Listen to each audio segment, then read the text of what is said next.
pour la seule louange de ta gloire. Père, au nom de Jésus, envoie ton Saint-Esprit pour la seule louange de ta gloire. Nous disons tous Amen. Merci Seigneur. Merci Seigneur. Amen.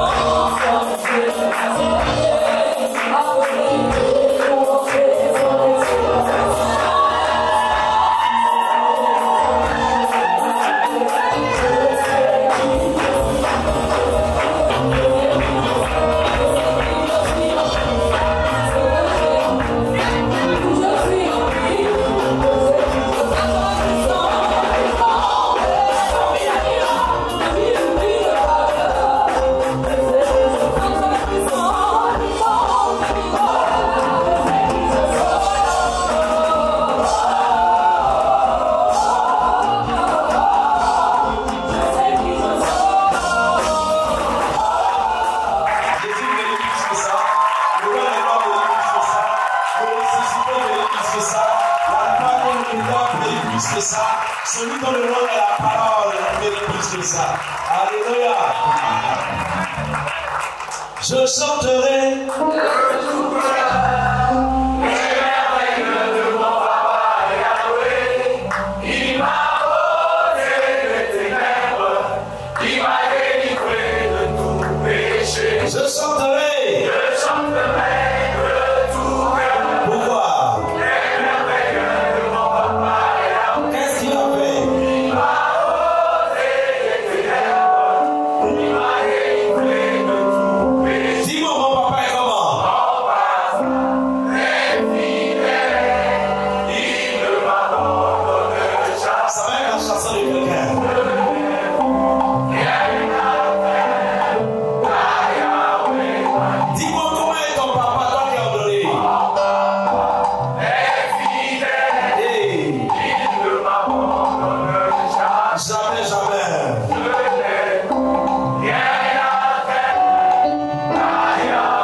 Nous tenons à vous dire merci.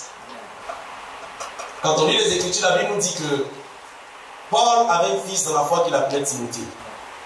Et il a dit, Timothée, mon fils bien-aimé dans la foi. Mais lorsqu'il va parler à Timothée dans le livre de 2 Timothée, le chapitre 1, le verset 5, il dit, gardons le souvenir de la foi sincère qui est en toi, qui habita d'abord dans ton aïeul Loïs et dans ta mère Eunice. Il reconnaissait que c'est vrai, je suis ton père dans la foi. Mais reconnaissez une chose, quelqu'un t'avait parlé de la foi, et c'était sa grand-mère, qui a enseigné ça à ta mère. Et ta mère, en fait, a permis que je puisse savoir quelqu'un de possible, parce qu'elle a des valeurs en toi. Alléluia. Que des valeurs, que certainement la Bible avait déjà préparé, qu'ils ont eu à découvrir dans la parole de Dieu. Tu honoreras ton père et ta mère, le premier des commandements. Et c'est en fait tout ce que par l'éducation que vous leur avez donnée. Pour tout cela, Amen Congo, nous donnons à personne, la personne du pasteur Chenal, tient à vous dire. Attendez.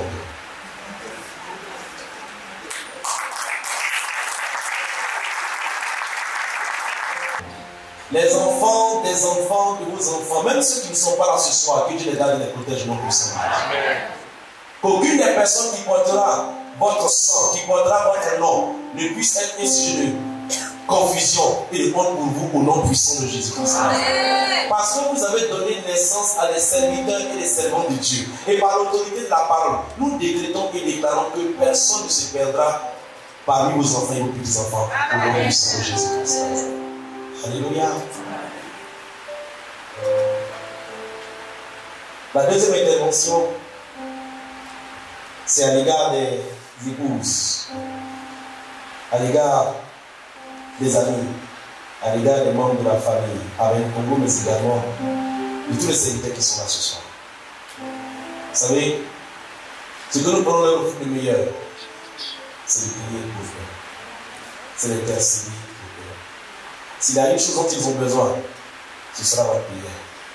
S'il y a une chose qu'on peut leur offrir, ce sera votre prière. Parce qu'on va les critiquer, on va les jalouser, on va les condamner. Et vous savez quoi?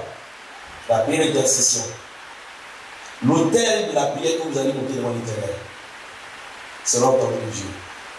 Et nous croyons que Dieu est éternel également à cause de nous.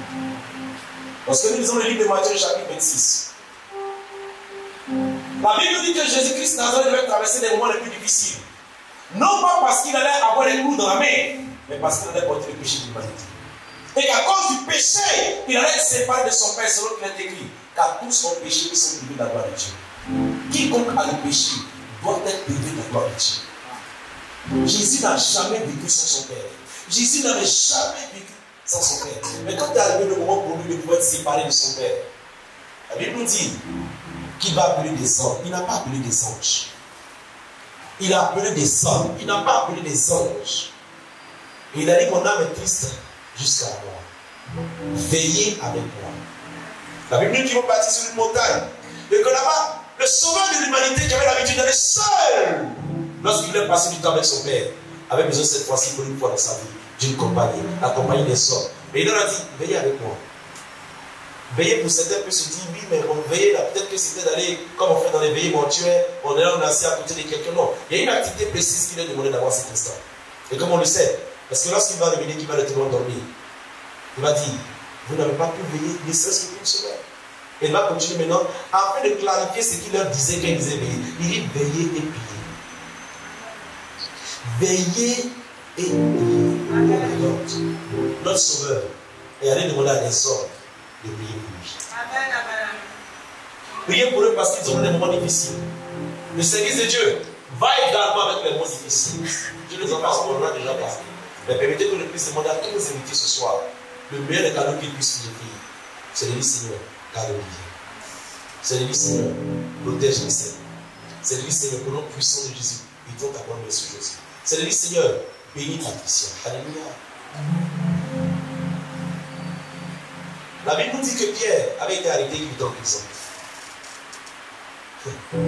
Le gars pourrait dire, mais attendez, c'est lui-même qui allait chercher par là. On lui a dit de ne pas aller prêcher. On lui a dit de se taire. Mais il est tellement têtu ce Pierre-là qu'il n'écoute personne. Les membres de l'église auraient pu dire, voilà, on t'a dit de respecter ce qui est dit. Qu'est-ce que tu as? Arrête de lever contre un mandat. Mais Pierre, par le Saint-Esprit, a compris que tout ce qui va contre le salut des âmes, c'est contre la volonté de Dieu. Et la Bible nous dit que pendant qu'il était en prison, il s'est trouvé que l'église est en prière pour tous l'homme. Je n'ai pas envie de dire un pasteur, j'ai envie de dire pour un membre de l'église. Église, vous allez devoir prier pour eux. Église, nous vous demandons de prier encore plus pour eux. Priez plus pour eux que vous avez prié pour nous. Demandez, oh Dieu, au nom puissant de Jésus, ne les soumets pas à la tentation, mais délivre du mal. Dites, Saint-Esprit, garde-le, garde-les, afin que toute âme forgée contre eux ne puisse pas prospérer. Amen. Parce qu'on est tous d'accord pour dire que la stratégie de l'ennemi, il a dit, je frapperai la tête et les brebis seront dispersés. La tête n'est pas seulement faite d'une tête. On appelle la tête parce qu'elle est faite des oreilles, du nez, des yeux, de la bouche. Aujourd'hui, ceux-là sont nos oreilles, ils sont notre nez, ils sont notre bouche, ils sont toute cette partie qui constitue la tête. Ça veut dire, ce n'est plus seulement nous, c'est eux aussi.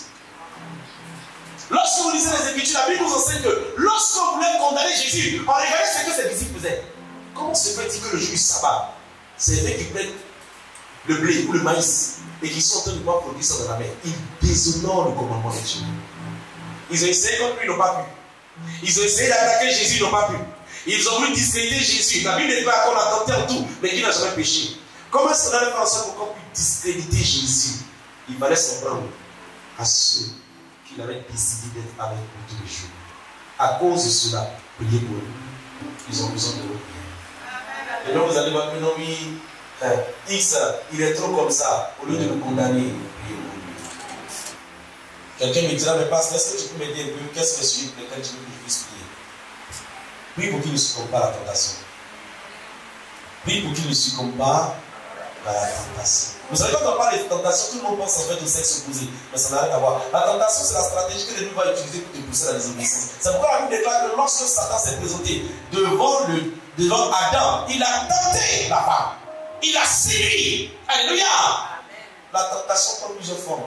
On a ramené ça souvent en fait à la sexualité, ça va au-delà de ça. Alléluia. Et je crois qu'aujourd'hui, dans notre génération présente, les tentations les plus évidentes, c'est les tentations d'argent. Les tentations de quoi? Je n'entends pas les tentations de quoi? Ensuite, les tentations de sexe opposé. Parmi nous, il y a des célibataires. Parmi vous, il y a des célibataires. Alléluia. On a parlé de toutes ces questions.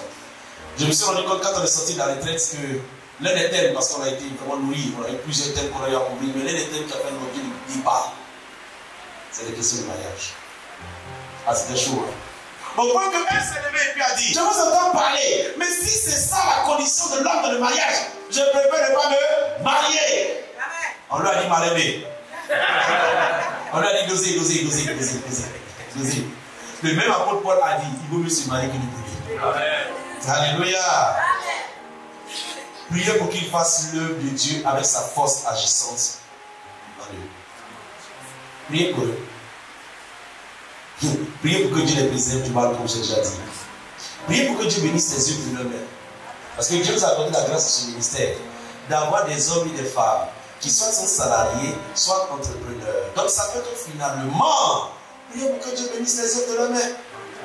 Et que parce qu'ils seront bénis dans les œuvres de la main, ils ne se retrouvent pas comme moi, les certains pasteurs en train de demander ou de dire que la vérité de l'évangile parce que bon, il faut payer la scolarité. Cela n'arrivera jamais dans ce ministère au nom de Jésus. Aucun ministère produit par la main Congo, aucun ministre par la main Congo ne va se retrouver en train de pouvoir demander. Non, pourquoi? Parce que nous savons que l'éternel Dieu s'appelle également Jéhovah. Alléluia. Je peux le dire avec assurance et audace. Parce que jamais, je n'ai demandé à quelqu'un quelque chose. Mon Dieu pourvoit mes besoins. Il dit, vous servez l'éternel. Il payera vos pères et besoins. Il dit, recherchez premièrement de remercier sa justice. Et toutes ces choses vous seront accordées par-dessus tout. Alléluia. Cela est votre partage, les enfants. Vous entrez dans une nouvelle saison. Laquelle saison va vous ouvrir des portes? Attendez-vous à la visitation de l'éternel. Attendez-vous à la visitation de l'éternel. Dieu dit dans sa parole, j'honore celui qui m'ouvre. C'est un signe du succès. Alléluia. Je souhaiterais m'adresser quelques instants aux épouses. Est-ce que je peux? Je vous ai dit, la grâce que Dieu m'a accordée, c'est d'avoir une femme qui est dans le service avec moi. Donc on menait les mêmes combats. On préparait les mêmes programmes.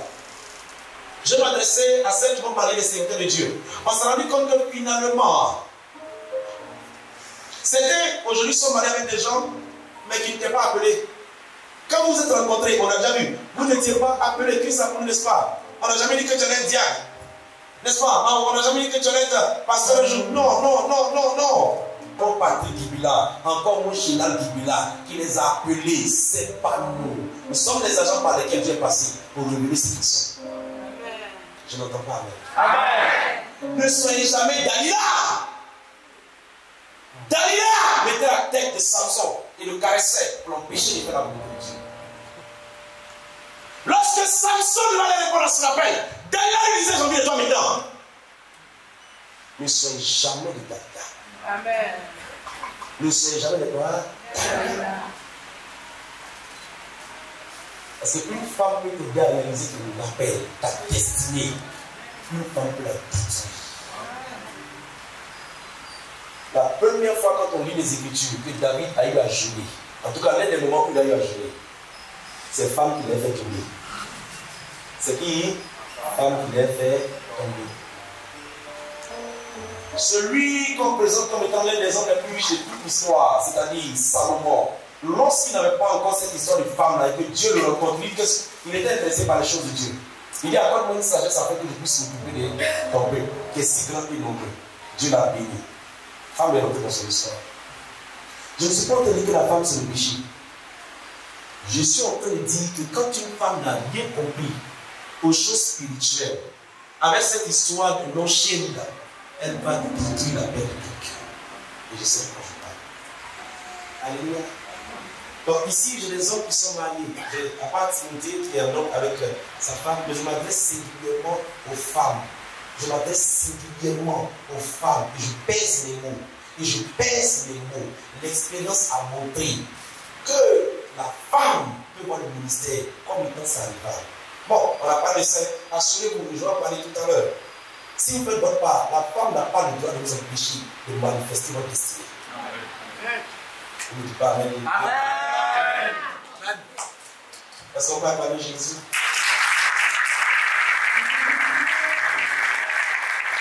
Que vous puissiez être là pendant le temps de retraite. Si on vous a invité, c'est pour que vous puissiez être ministère d'être dit. Et que vous ayez l'opportunité de leur dire, moi je ne suis pas dedans. Et qu'ils puissent dire aussi, bon, quand c'est comme ça, je vais te suivre. Bon, si pas ça, je ne suis pas dedans. Alléluia. Mais si vous êtes là, je veux croire que c'est parce que les personnes qui comptent pour vous là, vous les avez informés, vous leur dites que moi, j'ai décidé de répondre à mon appel. Amen. Je n'ai pas entendu la parole. Je termine maintenant en fait avec la troisième catégorie de personnes, c'est les hommes de l'Église. Est-ce qu'on peut acclamer Jésus-Christ? La première chose que je veux rappeler, l'homme n'a pas reçu le contrôle.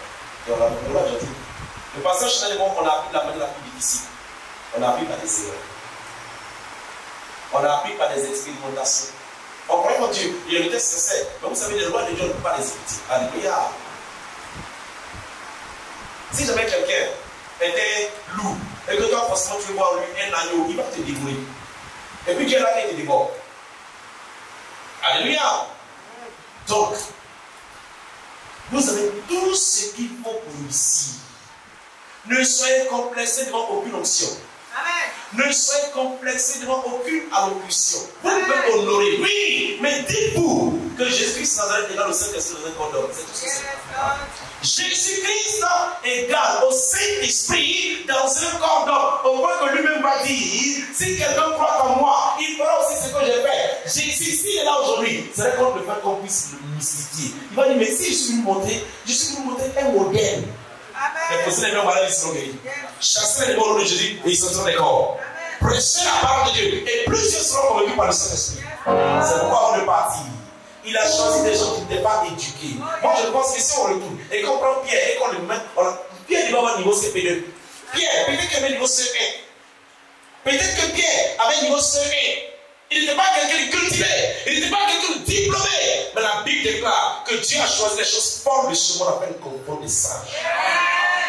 C'est sa stratégie. Prendre ce qu'on ne voit pas d'abord pour montrer que lui, il fonctionne de manière mystérieuse. Vous avez ce qu'il faut pour réussir. Vous avez en vous l'Esprit de Dieu. La Bible déclare que l'onction qui demeure en vous et qui vous enseigne toutes choses, c'est celle-là qui va vous donner de réussir. On vous a donné nos secrets. Oui, on va donner et on va laisser les se manifester. On voit des délivrances. C'est pas nous. Ça n'a jamais été nous. On n'a jamais la prétention de dire que c'est nous. Vous nous demanderez, on ne vous dira même pas que c'est le temps de jeûne. On vous dira que c'est la préparation. Ce n'est pas très clair. Et moi, le temps de jeûne, ce n'est pas ça. Ce que j'ai appris, c'est l'obéissance à Dieu. C'est seulement quelqu'un qui est obéissant à Dieu, le Saint-Esprit fait dire, va dans le désert jeûner pendant 40 jours. C'est l'obéissance qui a fait que Jésus allait jeûner. Jésus n'est pas allé jeûner parce qu'il cherchait l'onction. Le résultat de l'onction avec laquelle il est ressorti a été le résultat de son obéissance. Amen. Vous avez tout ce qu'il faut. Vous avez le Saint-Esprit. Vous avez la parole de Dieu. En fait, je vais vous dire, Jésus serait déçu de vous si vous ne manifestez pas qu'il vous est en lui. Il a dit quelque part, je suis le Saint. Et vous êtes des savants. Tout savant qui reste attaché à moi va produire quoi? Mais il va continuer en disant, car vous ne pouvez rien faire sans moi. Jésus n'attend pas que vous essayez de faire quelque chose sans lui. Celui qui vous envoie n'attend pas que vous essayez de faire quelque chose sans lui. Vous allez déjà échouer. Vous allez faire votre choix. D'autres serviteurs seront établis à cause de votre ministère. Amen. Ce ministère va aller de l'avant parce que vous avez compris quelles sont les attentes de Jésus-Christ dans les yeux. Je n'entends pas Amen. Je n'entends pas Amen. Est-ce que vous allez réussir? Est-ce que vous allez réussir? Les enfants, vous allez réussir. Dieu vous aime. Ça, c'est la première des choses que nous voulons. La deuxième des choses, l'homme est la raison pour laquelle Dieu a créé le ciel et la terre. L'homme est la raison pour laquelle Dieu a créé le ciel et la terre. La raison pour laquelle il a attendu de créer l'homme, c'est qu'il a d'abord fait toutes choses et il a vu l'homme étant venu couronner toute la création. La Bible nous déclare, et c'est David qui a eu la profondeur, il dit, mais qui est l'homme que toi, Dieu, tu as autant de grands à sauver?